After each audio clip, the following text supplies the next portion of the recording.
नीचे दिए हुए हुर्फ को जोड़ के लिखिए। वाव तो नू मिला के हमें लिखना है वतन। वाव तो नू इस तरह से मिला के लिखना है।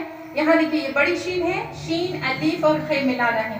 तो ये क्या हुआ, शीन अलीफ और खे हमने मिलाया तो ये हुआ शाफ। हे अलीफ और लाम है, दोनों अलग अलग है। तो यहाँ पे हमें मिलाना है हे अलीफ और लाम। हे के साथ अलीफ मिलाया और लाम अलग से। पे अलीफ और काफ। तो ये कैसे हम लिखेंगे, पे के साथ अलिफ मिलाना, पे में अलिफ मिलाना है। तो पे अलिफ मिलाए हम, काफ अलग से। अब यहाँ पे है बे अलिफ नू, तो यहाँ पे हमें मिला के लिखना है बे अलिफ नू बान।